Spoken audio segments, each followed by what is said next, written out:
No, ¿qué es lo contrario de formal? Didáctica, de manera didáctica. Sí, exactamente, quizás de una forma muy didáctica. De hecho, pues no sé, al menos pudieron ver cuáles son los resultados importantes, o sea, cuáles son, porque si se dan cuenta, pues hace algo muy extenso, tal cual como dice Dani, y pero eso justamente solo intenta definir los espacios en los que nos estamos moviendo y las propiedades que estamos utilizando, ¿cierto?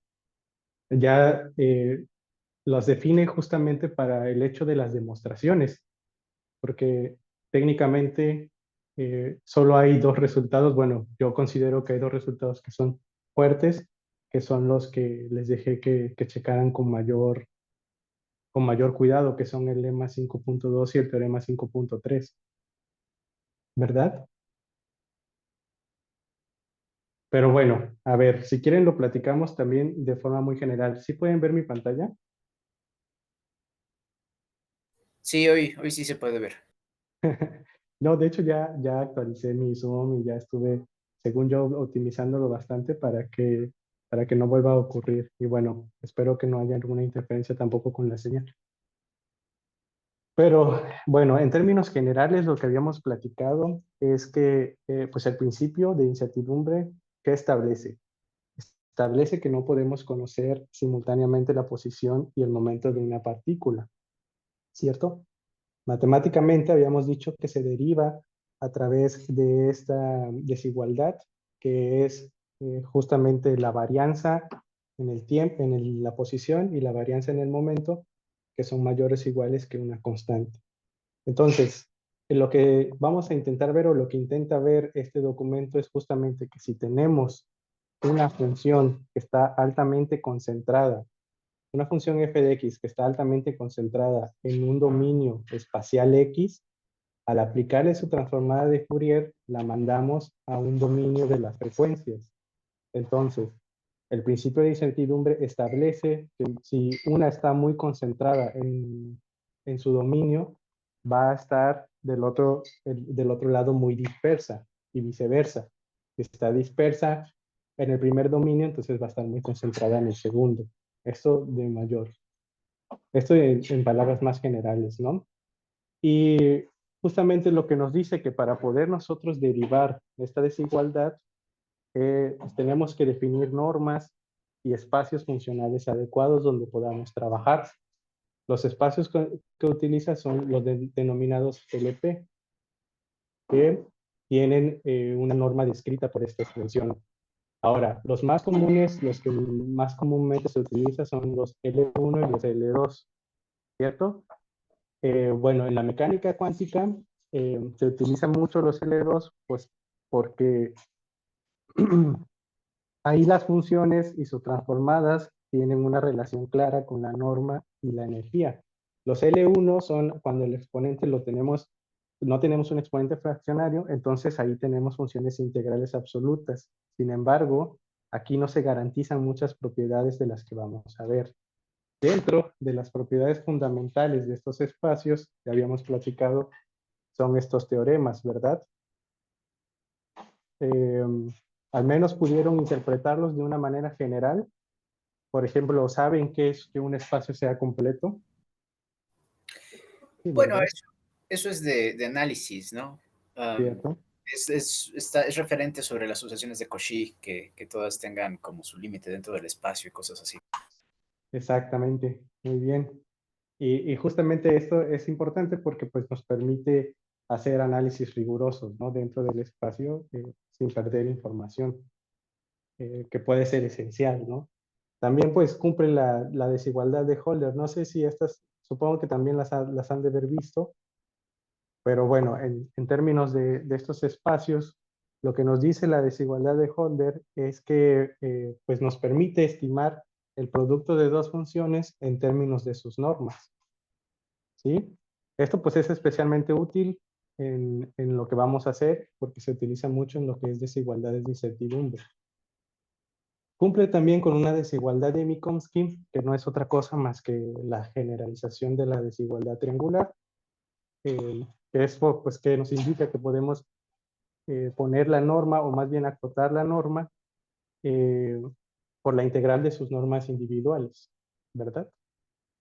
Cumple también un teorema que es el denominado teorema de convergencia dominada, que bueno, nos da las condiciones o nos expone las condiciones en las cuales podemos intercambiar el límite y la integral.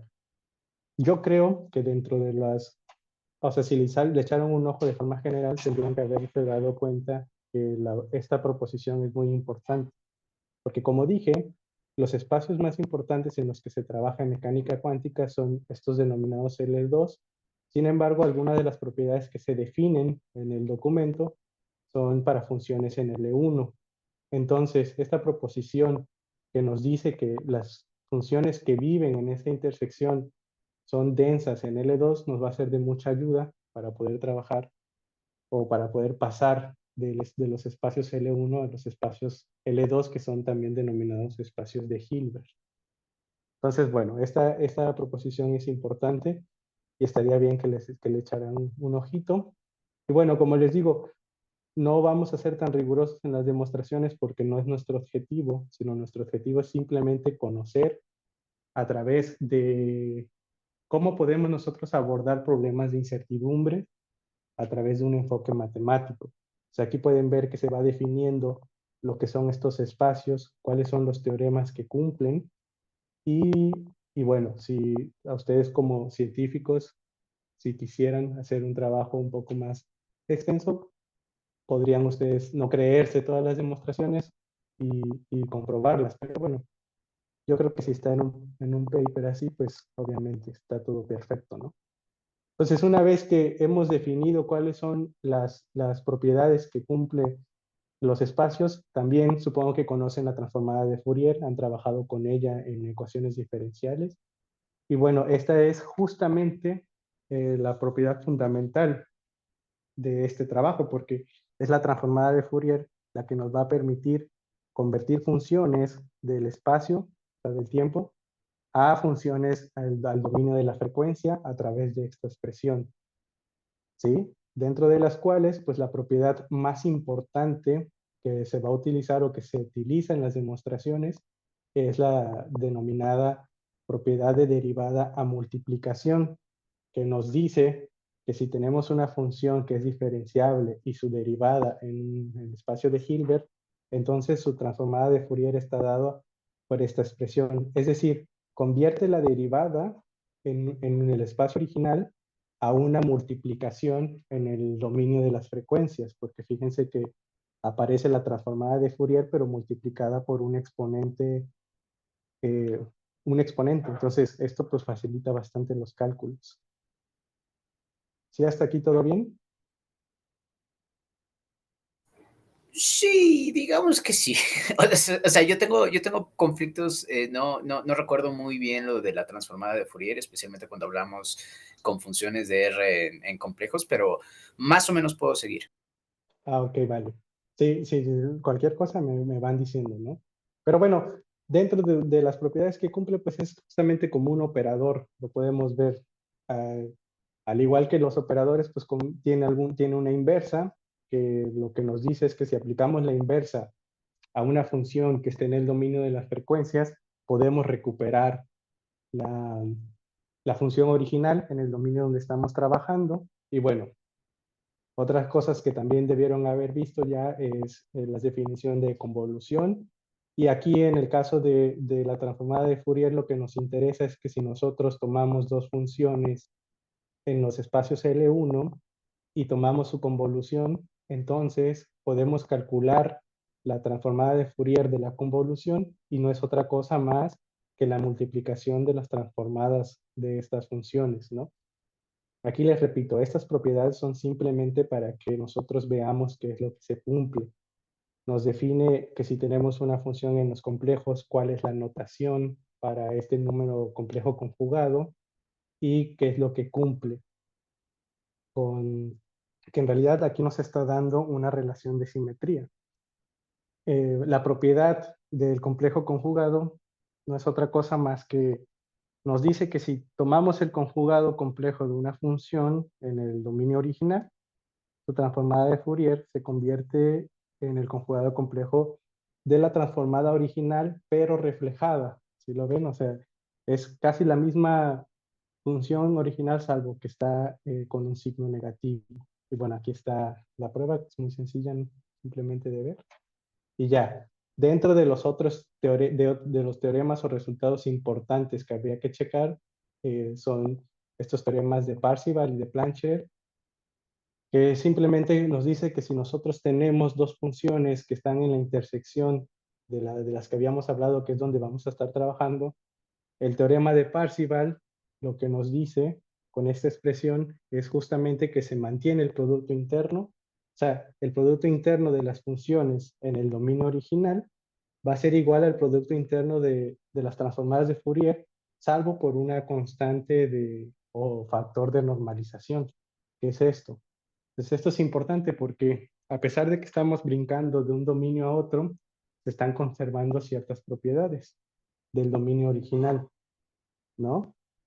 Y bueno, nos dice el teorema de Plancher que si nosotros consideramos esas dos funciones que habíamos visto para el producto interno iguales, entonces todavía mejor se conserva la norma que se describe en los espacios que habíamos visto, se está conservando también en el dominio de la transformada de Fourier.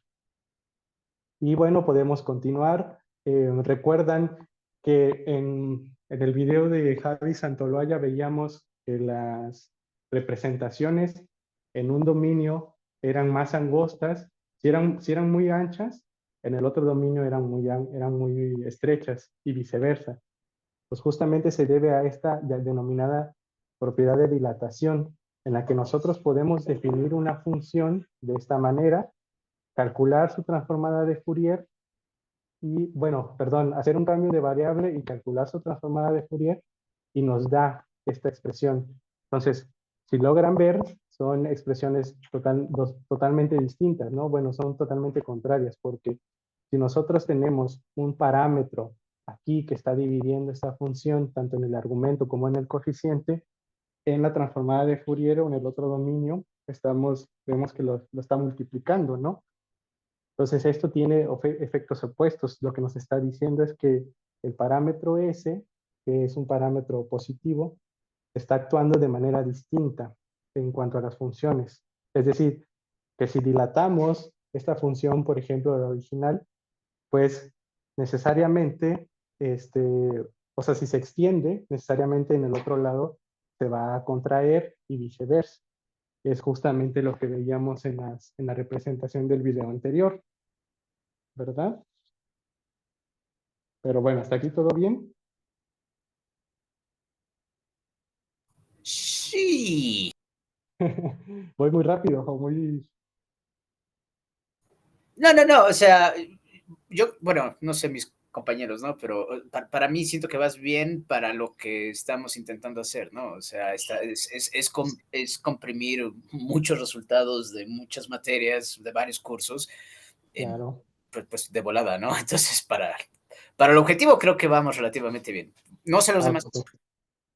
¿Y los demás todo bien?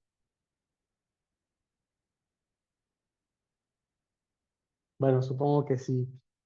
Ah, creo que alguien escribió en el chat, pero no vi. Bueno, aquí una vez ya que hemos concluido cuáles son nuestras propiedades importantes, pues ya podemos pensar en el principio de incertidumbre. A ver, déjame ver el chat. Ok.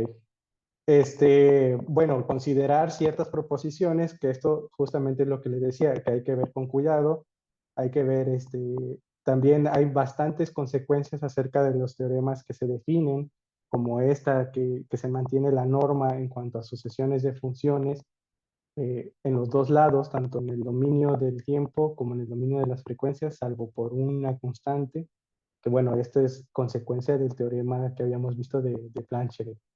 Entonces, bueno, estas sí hay que checarlas con cuidado si quisieran ustedes, pero bueno, llegamos a los dos resultados que yo creo que son los más importantes, que son el lema 5.2 y el teorema 5.3. ¿Alguien me puede decir algo acerca de esos lemas que, bueno, supongo que se les quedaron de, que fue lo que les dije, que pusieran un poco más de cuidado? O bueno, les explico así de manera general también qué es lo que está diciendo. Agradecería la explicación, por favor. Bueno, ese simplemente lo que nos está diciendo, esta desigualdad o el lema es que si tenemos una función que es diferenciable, entonces se cumple esta desigualdad.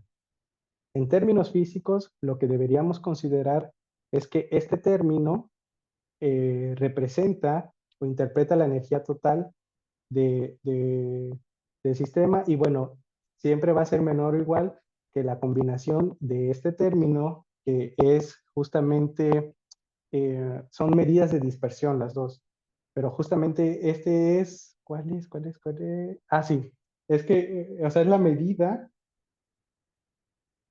perdón, va de nuevo, es que me confundí. A ver, miren, este término representa, estos dos términos son medidas de dispersión. Entonces, este término representa la energía total y nos dice que siempre debe ser menor o igual que 4 veces esta medida, que es, cierto, esta medida es en el espacio, si la pueden ver en el espacio de, en el primero, y esta es una medida, o sea, las dos son medidas de dispersión, una relacionada en el espacio y la otra relacionada con la variación y la oscilación. Entonces, para que nosotros o para que se pueda cumplir esta desigualdad, tenemos que o necesariamente tener una muy pequeña y la otra muy grande o viceversa. Entonces, esto es lo que nos muestra, es justamente lo que estábamos buscando, que mientras una se está haciendo más pequeña, la otra se tiene que hacer relativamente grande y viceversa. Pero bueno, eso les digo, hay que tenerlo con cuidado, que yo tampoco lo chequé con mucho cuidado. Aquí nada más lo hice de manera muy general. Y bueno, a partir de este lema se puede concluir el principio de incertidumbre de Heisenberg, en donde incluye dos términos, uno que está en el espacio original, que es justamente este, no sé si logran ver que es la función f de x, y otro que considera su transformada de Fourier, que es este f gorrito. Y estas tienen que ser mayor o igual que una constante y la energía total del sistema. Entonces, a, como decía, a partir de este término, de este lema que considera dos medidas de dispersión, se puede llegar a considerarlas en un término en el espacio primero y otro en el espacio de las frecuencias, en el segundo. ¿Sale? Aquí, por ejemplo, este término lo que nos está mostrando es la dispersión o extensión de F en el dominio espacial, en el primer dominio, y aquí lo que nos está mostrando este término es la dispersión en el dominio de las frecuencias, en el dominio de Fourier. Y bueno, esto tiene que ser mayor o igual que la energía total, que una constante y la energía total, que es parte de lo que habíamos llegado. ¿Sí? Más o menos. ¿O no?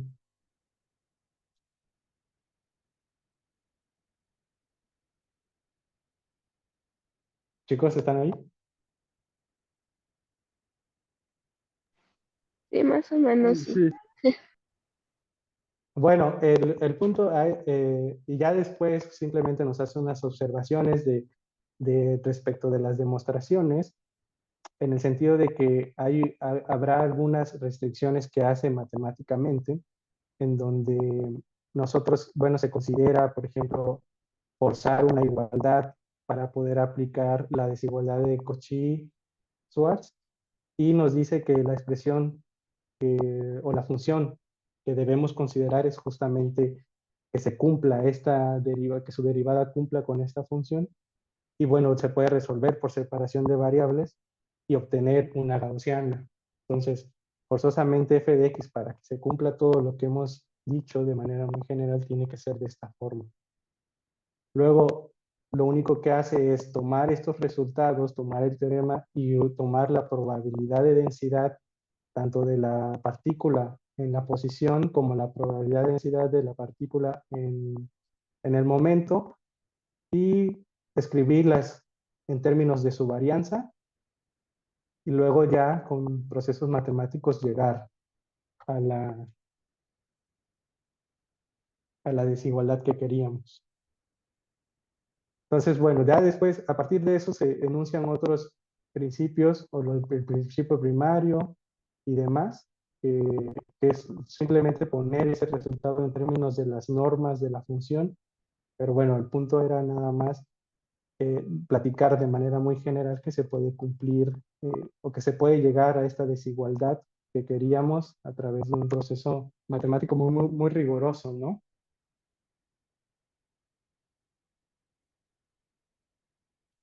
¿Todo bien? Sí, ajá. Complicado, ¿no?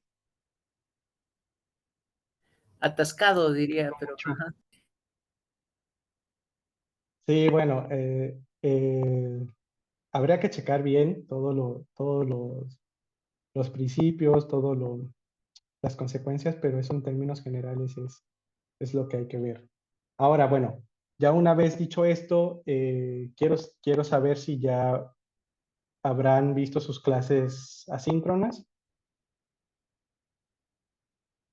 ¿Recuerdan la clase asíncrona? Bueno, es creo que de las primeras de donde el doctor Oliver introduce, incluso también la presentó en clase, el término de aleatoriedad y entropía.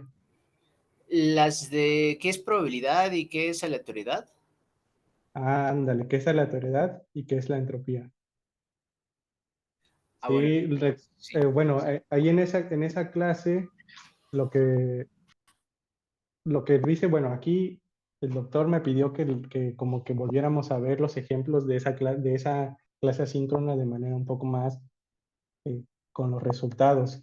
Entonces, por ejemplo, no sé si recuerdan que en ese video él comienza con presentando la máquina de Galton, que es esta máquina que tiene como unas bolitas arriba y las dejan caer y se van organizando mediante una distribución normal, como describiendo la campana de Gauss, si la recuerdan. Ajá.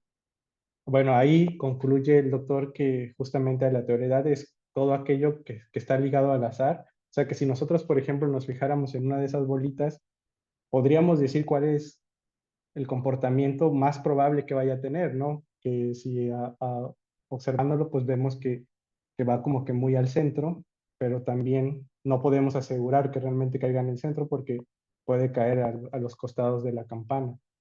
Entonces, que esto ocurra en los sistemas se le llama aleatoriedad y que son aquellos procesos en los cuales no tenemos un control y no podemos predecir su comportamiento.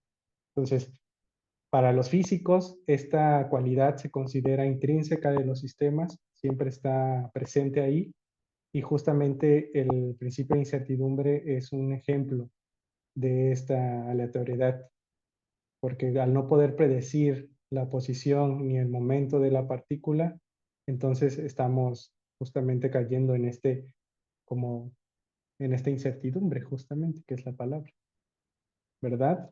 Entonces, bueno, un ejemplo más intuitivo de lo que les estoy diciendo es que si nosotros pudiéramos observar un sistema que estuviera caracterizado por un parámetro, es decir, hagan de cuenta quisiéramos acercarnos a este parámetro teta. Si ven mi flechita, la de mi computadora, pero bueno, si pudiéramos acercarnos al parámetro teta y medir qué tan dispersas están las otras partículas de este parámetro, bueno, habría que considerar un error, porque justamente el principio de incertidumbre lo que nos dice es que no hay mediciones perfectas. Dime, Dani. Perdón, ¿cuál teta? No, no veo. Ah, No veo. mira, aquí ves este muñequito negro y que está observando y aquí en la caja, es que no sé si si se ve mi cursor. Estoy viendo The Fourier Uncertainty Principle. Ah, carajo, no. Estamos en la página 1 del paper, pero no veo Sí, muñequito. Ah, creo perdón. que solo está compartiendo esa ventana. Ah, perdón. A ver, entonces, perdón, con razón yo estaba ya hablando otra cosa. A ver, ahora sí ven. Sí, ya, ahí voy en la Ay, presentación, ¿no? Intuición sí, sobre la 3D. discúlpame.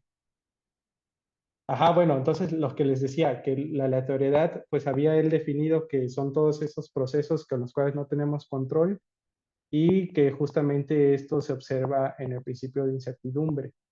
Entonces, como es intrínseca de los sistemas, siempre habremos de considerar cuando estemos haciendo mediciones que, que va a haber un error. Un ejemplo más intuitivo que les decía es que si nosotros fuésemos este muñequito que está aquí parado con su telescopio y pudiéramos ver un sistema o esta cajita que está acá caracterizada por un parámetro teta y quisiéramos medir qué tan dispersas están las otras bolitas de teta, ahora sí lo ven, ¿verdad? Sí, ahora sí ya. Ajá, sí. Tendríamos que entonces considerar ese error. O sea, si a las mediciones le llamamos Y, siempre será igual al valor de teta, el valor original, más un épsilon, que es el error. En otra forma de verlo es que, por ejemplo, si tuviésemos dianas y las que se utilizan para jugar a los dardos y decimos que teta sea el centro, nuestro parámetro teta sea el centro, podríamos entonces ver qué tan dispersas están los dardos, si consideramos que los puntitos son dardos que aventamos, qué tan dispersos han caído del centro. Y entonces podemos graficarlo. Se dan cuenta, en la primera diana, pues están un poco más lejos del centro, por lo cual su gráfica es un poco más ancha, mientras que la otra es más concentrada. Sin embargo, aunque está un poco concentrada, no deja de tener este parámetro de error del que estamos hablando. Este error es justamente lo que se denomina entropía. ¿Sí? O sea, la entropía mide qué tan bueno es el proceso de medición que hemos hecho o qué tan incompleta es la información que tenemos del sistema. ¿De acuerdo? Como la cantidad de indeterminación del sistema. Sí, exactamente. Y bueno, esto justamente es lo que pasa. Podemos verlo en ejemplo. Si nosotros quisiéramos lanzar dos dados y ver cuál es la suma que cae, por ejemplo, si quisiéramos que los dados sumaran 2, tendríamos que ver cuáles son las combinaciones que podemos tomar de los dados para que sumen 2 con las caras y veríamos que solo hay una posible opción, que los dos salgan con un 1. Lo mismo para si queremos que sumen 12. Y bueno, ya cuando queramos que sumen 3, habrá dos posibles combinaciones. Entonces, lo que tendríamos que ver nosotros es que este sistema que estamos construyendo aquí con estos dados va a ser más entrópico conforme crezca la suma que estemos buscando. O bueno, o conforme disminuya si lo vemos del lado del 2. ¿Sí? Entonces, la mayor parte de la entropía se va a concentrar en cuando queramos que los dados sumen 7, porque habrá 6 posibles combinaciones de los dados para que sumen esa cantidad. Entonces, nosotros podríamos, bueno, aquí considerar que tenemos, o se les llama, mejor dicho, macroestados a los estados posibles, o sea, el 2, 3, 4, las sumas que queramos, y se les llama microestados a las posibles combinaciones de esos macroestados. Entonces, ¿cómo podemos nosotros llevar a esto? Bueno, esto es probabilidad básica, justamente, bueno, aquí es lo que les decía, de que si queremos que sumen 2 los dados, habrá una combinación, queremos que sume 3, habrá 2, etcétera, etcétera.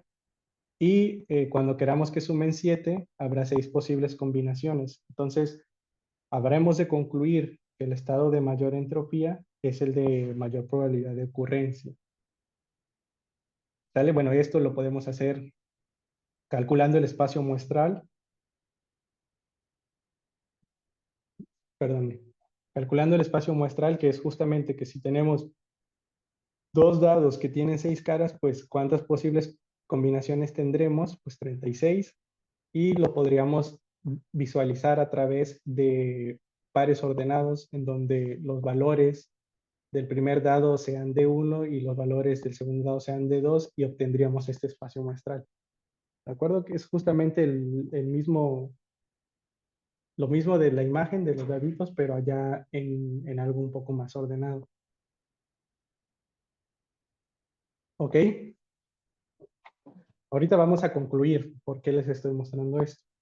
Pero bueno, y calcular la probabilidad es simplemente recordar que la probabilidad está dada por los casos posibles sobre los casos totales. Entonces, como ya hemos calculado el número de combinaciones posibles para cada suma, simplemente para calcular su probabilidad es dividirlo entre los 36 estados posibles y obtener la probabilidad.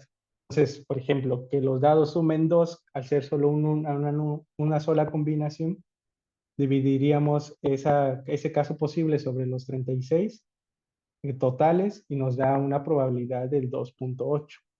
Y así sucesivamente con otros en donde vemos que el estado de mayor entropía tiene un 16.7 de probabilidad que ocurra. ¿Sale?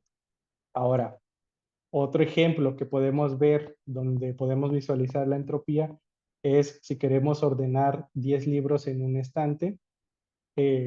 Primero, de cierta manera, si lo queremos hacer a través del autor, solo obtendríamos una posible combinación, o sea, si pensamos en que son por orden alfabético, por ejemplo, solo habría una posible manera de hacerlo.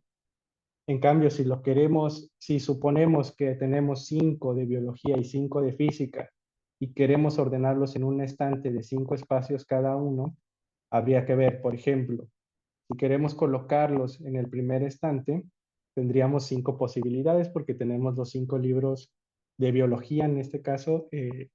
¿Sí ven mi cursor o no lo ven? Porque qué tal, como les estoy explicando con el cursor. Sí se ve. Sí, sí, Ah, sí. ok. Ajá, entonces, como quisiéramos, como queremos ordenarlos en el estante de 5 espacios, pues en el primer espacio tendríamos 5 posibilidades, ¿cierto? Los 5 libros están libres, pero ya para el segundo espacio tendríamos solo 4, 3, 2, 1 y análogamente para los libros de física, por lo cual el espacio muestral lo podemos escribir como qué. Pues si tenemos en el primer espacio 5 posibilidades, en el segundo 4, tendríamos 5 por 4 por 3 por 2 por 1, que eso es justamente un 5 factorial. Y por el 5 factorial del otro lado, pues tendríamos este como espacio muestral.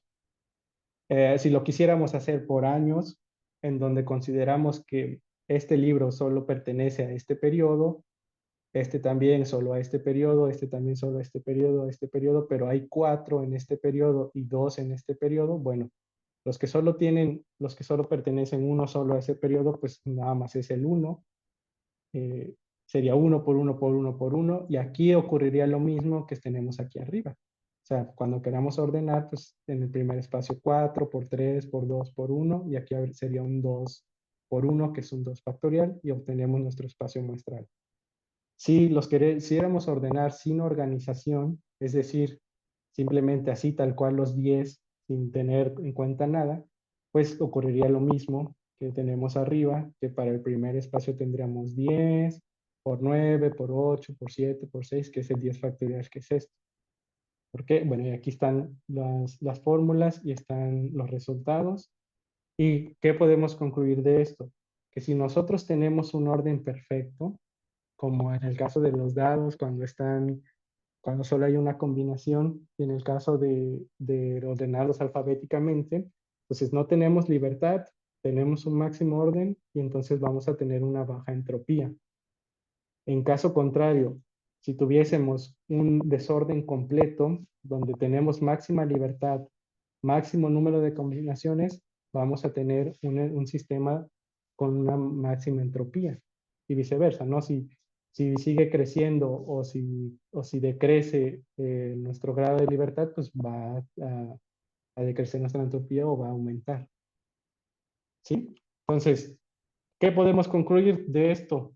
Que cuantos más formas haya de organizar un sistema, mayor será la entropía y y viceversa, ¿no? Mientras haya menos formas de organizar un sistema, menor va a ser la entropía y también pues que la entropía mide la cantidad de información o incertidumbre que tenemos de un sistema. Dime, Dani. O sea,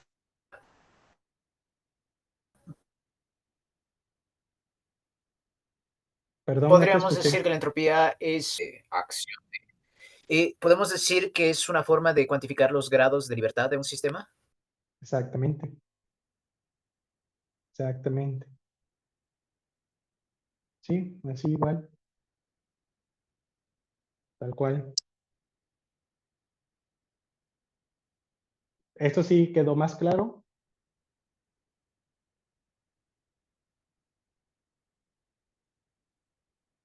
chicos? Después veremos o vamos a ver, vamos a introducir más términos y ahora vamos a pasar ya a verlo un poco más con código en R y en matemática, pero bueno, ahorita por lo pronto de esta clase quería platicarles acerca de esto. ¿Alguna pregunta de esto?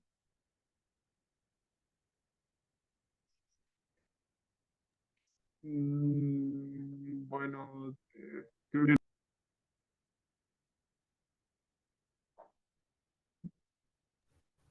Los demás.